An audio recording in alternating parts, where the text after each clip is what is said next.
if you had wanted, could you have done the ninth? And also based on the way Dorian started coming up, could you have won it?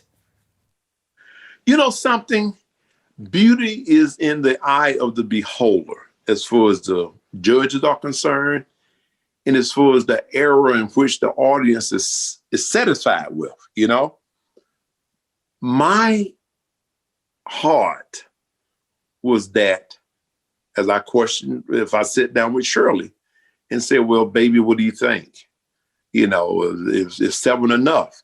And no, she pushed me to do 8. 7 was really enough for me, you know, but her pushing and inspiring me, okay, let's do 8. Let's set this record. And I knew without a shadow of a doubt that 8 was it. I wanted to go no further because let me just say, Brian, after that 7th Mr. Olympia, a week or a few days after the show, the contest, I woke up and my entire body was racked with pain.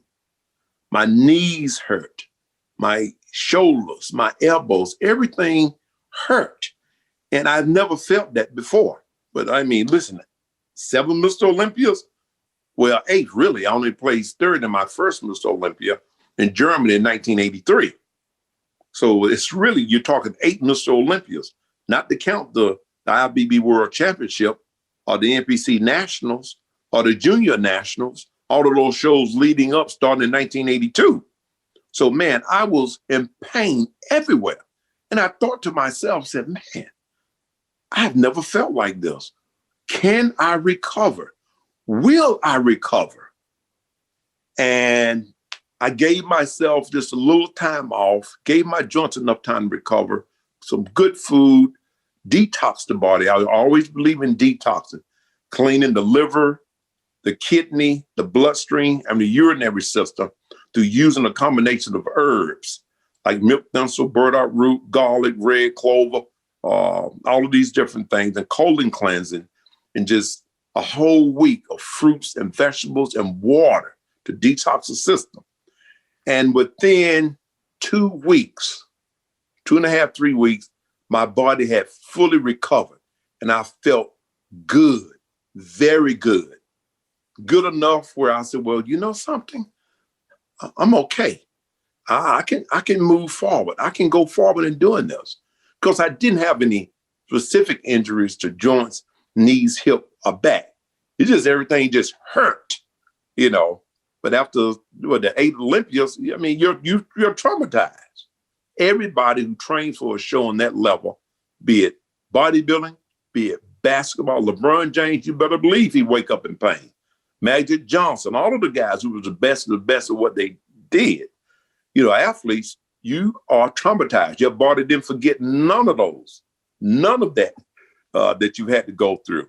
So with that, I was able to push forward and do that 8th Mr. Olympia. But beyond that, oh no, I wasn't a fear of Dorian Yates or anything. Fear is nothing that real hardcore gladiators have. We don't fear nothing. Fear what? Particularly not anything standing on 2 legs like us. So no, there's no fear factor or no like, oh, Dorian is coming. Nah, Dorian is coming. Guess what? It just made me up my game a little bit more. But I knew at the 8th Olympia, that's enough. You can't stay too long, you know. And again, my philosophy, train to stimulate, not annihilate. My body was sending me a signal. And I strongly feel that going beyond the biological clock of where your natural hormone levels are in the body and your natural testosterone levels are, you put yourself in danger. I know that every Olympian that went past 40 ended up with injuries, life-changing injuries. I got out when I was at the peak of biologically where my hormone levels and testosterone levels were to repair myself. That hit I took after that 7th, the 7th Olympia win was like, okay, we're telling you something now. So you got to know when to hold them, when to fold them, when to turn, when to run away. And don't count your money while you sit at the table.